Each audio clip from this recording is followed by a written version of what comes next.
नमस्कार। आइए क्लास 6 से चैप्टर नंबर 14 जल वाटर, इसके बारे में हम पढ़ते हैं।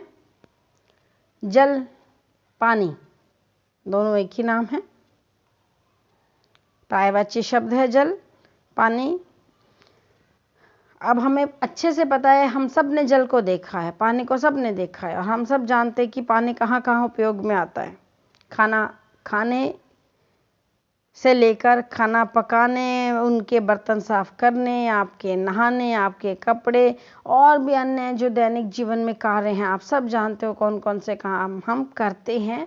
इवन मैं कई बार कहती भी हूँ कि आप इमेजिन कीजिए कि आप वॉशरूम में गए हुए हो और वहाँ पर पानी ख़त्म हो जाए तो आप क्या करोगे? आधे नहाए आधे ना नहाए, तब क्या करोगे? पानी कितना इम्पोर्टेंट है हम सब जानते हैं।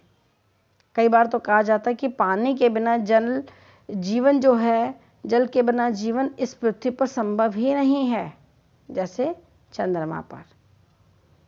ठीक है ना, पानी इतना इम्पोर्टेंट है। इस पाठ में हमने देखना है, यहाँ पर एक चित्र दिखा रखा है। यहाँ पे देखिए, कोई ये कुएं की पिक्चर है। यहाँ पर कोई एक लेडी है, औरत, वो कुएं से बाल्टी के द्वारा पानी निकाल रही है। वहाँ पर दो बच्चे, एक बच्चा नहा रहा है, एक बच्चा कपड़े धो रहा है। ऐसे एक अन्य औरत भी है, वो भी पानी लेने के लिए आई है। ये पानी का कुछ थोड़े से उपयोग यहाँ पे वाली जो है पिक्चर दिखा रखी है। हम कितने जल का उपयोग करते हैं, ये बहुत इंपॉर्टेंट क्वेश्चन है। हम सब जानते हैं कि हमारी पृथ्वी पर 71% जल ही है, लेकिन उसमें से कितना परसेंट हम पीने लायक है, ये भी हम जानते हैं। पानी जो हम पीते हैं वो कितना परसेंट है? 71% जल होने के बावजूद भी पानी कितना परसेंट है? सब जानते हो कि हमारी पृथ्वी पर कितने समुद्र है, और समुद्र का पानी इतना खारा है कि उसको पिया नहीं जा सकता। किसी ने सही कहा ना कि सब जगह पानी पानी, चारों ओर पानी पानी, पीने के लिए एक बूंद नहीं। ये कविता है ना, एक शायर की लिखी हुई शायरी। सब जगह पानी ही पानी, पीने के लिए एक बूंद नहीं। तो वो एक सागर की कल्पना में, सागर के जीवन की बात कर रहा है कि इतना ज़्यादा खारा पानी है। पानी तो वहाँ पर भी है, लेकिन वो इतना लवणीय है, इतना लवणीय पानी है कि इतने लवण होने की वजह से यदि वो पानी को पी जाएगा तो उसका जीना संभव नहीं हो पाएगा। तो सही कहता है कि सब जगह पानी तो है, लेकिन इसमें से मैं एक बूंद भी नहीं पी सकता। यानी कि अलवणीय जो जल है वही पीने के लायक है। अब देखिए, ये पानी आखिर होता कितने परसेंट है। सबसे पहले तो हमें यहाँ पे एक छोटा सा एक क्रियाकलाप अपने द्वारा करना है। आपके घर में कोई भी ऐसा बर्तन हो जिसमें आपको पता है कि इसमें 1 लीटर ही आता है, उसके द्वारा आप मापिए। एक बाल्टी लीजिए, कोई और बड़ा बर्तन लीजिए, तो आप मापना है आपने कि पीने में आप कितना पानी उपयोग करते हो। ब्रश करने में, नहाने में, बर्तन साफ करने में, कपड़े धोने में, शौचालय में, फर्श साफ करने, पोछा लगाने में, या कोई और कार्य जिसमें पानी की आवश्यकता आपको पड़ रही है। तो ये आपने किया, और इसी प्रकार से आपके परिवार के अन्य सदस्यों ने भी किया। आपके परिवार के जितने सदस्य हैं उससे आप भाग दे दोगे तो पता चलेगा कि प्रति सदस्य ने कितना पानी उपयोग किया है। अब आप ये जान गए होंगे कि प्रतिदिन आपके परिवार में कितना पानी उपयोग में आ रहा है। अब मैं जैसे पहले बताया कि पानी जो है वो पीने लायक कितने परसेंट है, गांव या शहर में कितने लोग रहते हैं। अब आपको ये अच्छे से पता चल गया कि आपके गांव या शहर के में एक वर्ष में कितने जल की आवश्यकता होती है। यहाँ बूझो फिर सोच रहा है, क्योंकि उसकी प्रकृति कैसी है, जिज्ञासु वाली ना, सोचता रहता है।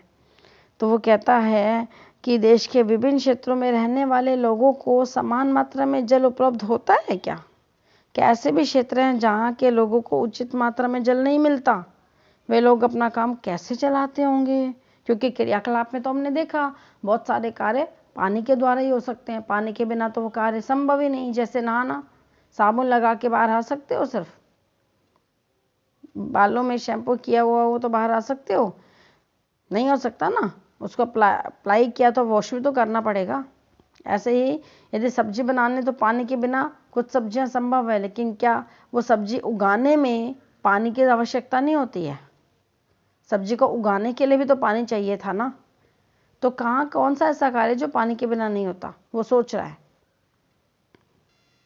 तो भाई बूझो, एक कार्य है कि जब आप पढ़ रहे हो ना, तो आपको पानी की आवश्यकता थोड़ी देर के लिए नहीं होगी, थोड़ी देर के बाद तो आपको पानी पीना पड़ेगा, वो आपके शरीर की ज़रूरत है। अब पानी जो है वो हमारे शरीर की इतनी बड़ी ज़रूरत क्यों है? क्योंकि हम खुद भी जानते हैं कि हमारे शरीर में कितने % पानी है। हमारे शरीर में हमारा बॉडी मास इंडेक्स हम लगाएं BMI, उसमें से हम हटाएं तो पानी कितना है, और बाकी जो हमारी नसें हैं, मांस है, मज्जा, हड्डी, ये सब हटा दिया जाए और पानी को अलग कर दिया जाए, तो आप हैरान नहीं मानोगे कि हमारी बॉडी में कितना पानी भरा हुआ है। आपने ऐसे बहुत से क्रियाकलापों की सूची बनाई है जिसमें आप जल का उपयोग कर रहे हो। हम जल कहाँ से प्राप्त करते हैं? अब पानी इतना ज़रूरी है तो इसको ये मिलता कैसे है? मैंने आपको पहले भी बताया कि चारों ओर समुद्र है। चारों ओर कहूँ, हमारा जो भारत देश है, इसके तो तीनों तरफ समुद्र है। और भी देश ऐसे हैं, कुछ देश तो ऐसे, जैसे ऑस्ट्रेलिया जो है, वो चारों तरफ से समुद्र से नहीं घिरा है क्या? चारों तरफ ही समुद्र है उसका, समुद्र के बीच में टापू है, वो द्वीप। हम जल कहाँ से प्राप्त करते हैं? अपने उपयोग के द्वारा आप जल कहाँ से प्राप्त करते हो? आपको तो पता है, आपके घर में टैप से पानी आता होगा, नल से पानी आता होगा, या आप हैंडपंप से, कुएं से, तालाब से, बावड़े से, कहीं ना कहीं आपको यहाँ स्रोत हैं जहाँ से पानी मिलता है। लेकिन जो शहरों में लोग रहते हैं, उनको पानी कहाँ से मिलता है? मोस्टली उनको टैप या हैंडपंप से ही पानी मिलता होगा। टोंटियों के द्वारा जो जल हम प्राप्त करते हैं, वह जल भी किसी झील, नदी या किसी कुएं से प्राप्त किया जाता है, जिसकी आपूर्ति फिर पाइपों के नेटवर्क के द्वारा की जाती है। एक जाल बिछा दिया जाता है, जो जाल सभी के घरों तक जाता है, और एक एक टैप वहाँ उनके यहाँ लगी होती है, जहाँ से वो मेन जो सप्लाई का जो लाइन है उनके घर तक भी पहुँचती है। और वो उनके घर में, आप अपने ही घर में देख लीजिए, और दूर मत जाइए, अपने घर में देखिए कि आपके यहाँ जो बाहर से आने वाला पाइप है, वो आपके कहाँ कहाँ तक पहुँचा हुआ है। आपके रसोई खाने तक पहुँचा हुआ है, किचन तक पहुँचा है, आपके बाथरूम में पाइप पहुँचा हुआ है, टॉयलेट में आपके यहाँ पाइप पहुँचा हुआ है, मेन पाइप आपके ऊपर जहाँ आप स्टोर कर रहे हो वहाँ तक भी पाइप पहुँचा हुआ है। आपके घर में ही पानी के लिए कितना झंझाल है। तो सोचिए, आपके घर तक पानी लाने के लिए जो हमारी नगर पालिका होती है, उसने कितना कार्य किया होगा, कहाँ कहाँ नहीं पाइप बिछाए होंगे। पहले तो उस पानी को किसी कैनाल वगैरह से लाई है, या किसी बोरिंग से उस पानी को बाहर निकाला गया है। या बोरिंग शब्द में यूज़ कर रही हूँ, उसके बारे में आगे से आपको और अच्छे से बताऊंगी। पहले ये चित्र देख लेते हैं हम। नदियों, झीलों, नलकूपों या कुओं से जल टोंटियों में आता है। ठीक है, इन सब ये हमारे पानी के स्रोत हैं। यहाँ से जल जो हमारे टैप्स में आता है। हम में से प्रत्येक का अपने घर में जल प्राप्त करने का ढंग भी अलग अलग होता है। कुछ लोग हैं जो इनसे लेते नहीं, सीधा अपने घर में बोर करवा लेते हैं। बोर क्या होता है? जब पानी का बड़ा सा पाइप जल स्रोत, जो जमीन के नीचे जल स्रोत है, वहां तक पहुंचा दिया जाए, और किसी मशीन के द्वारा, जिसको हम वाटर वाली ही मशीन बोलते हैं, कि यहाँ से इस वाले मशीन से हम पानी को ऊपर खींचने की उसके पास कैपेसिटी है, वो पानी को ऊपर खींच लेता है। तो बोरिंग जो होती है वहाँ से, अब ये बोरिंग को आपने देखना है तो सबसे बढ़िया जगह तो है, आप किसी के खेत में जाइए जहाँ पर ट्यूबवेल लगा हुआ हो।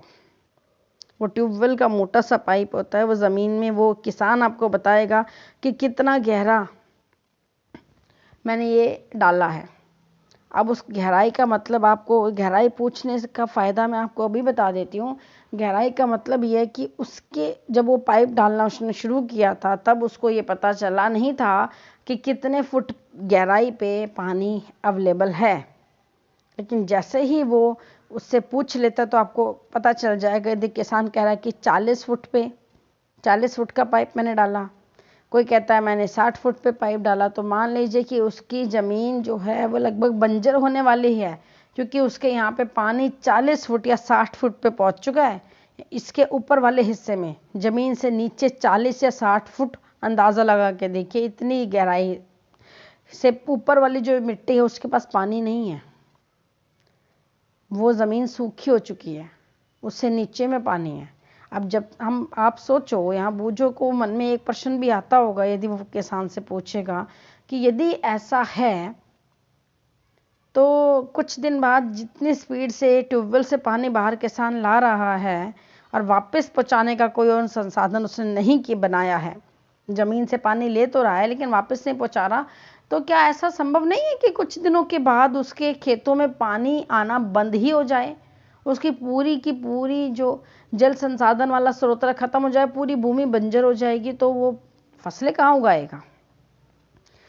आपको पता है ना, ये बहुत इंपॉर्टेंट क्वेश्चन है कि फसल उगाने के लिए भी तो पानी चाहिए, है ना। अब हम ये पानी कहाँ से, कैसे, हमारे इन संसाधनों तक पानी कैसे पहुँचा, उसके बारे में हम इस वीडियो के अगले पार्ट में बात करेंगे। ध्यान दीजिए, अच्छे से सुनिए। आपको वीडियो अच्छी लगी तो इसको सब्सक्राइब कीजिए, लाइक कीजिए, शेयर कीजिए, कमेंट कीजिए। यहाँ यदि कहीं पर भी आपको लगता है कि मुझे ये बात समझ में नहीं आई है और मुझे पूछना है तो मुझे कमेंट कीजिए, मैं आपके हर कमेंट्स का आपको आंसर दूंगी। जहाँ पे मुझे लगता है कि हाँ ये वाला कमेंट जो है बच्चे के बिल्कुल या किसी के भी दिमाग में आया है तो बिल्कुल ठीक है, यहाँ मैं अपने वीडियो में बात बताना भूल गई हूँ, ये मुझे भूलना था, यहाँ मैं उनको नहीं बता पाई, तो कमेंट्स जो मुझे मिलेंगे उनसे मैं आपको बताऊँगी। आप सब्सक्राइब कीजिए, इसको लाइक कीजिए, शेयर कीजिए। दोबारा से बोल रही हूँ, इसके अगले पार्ट में मैं इस वीडियो को बनाते हुए इस पूरे पार्ट को अच्छे से आपको समझाऊंगी। Thank you. अगर आपको मेरी वीडियो अच्छी लगी तो इसको लाइक कीजिए, शेयर कीजिए और मेरे चैनल को सब्सक्राइब कीजिए।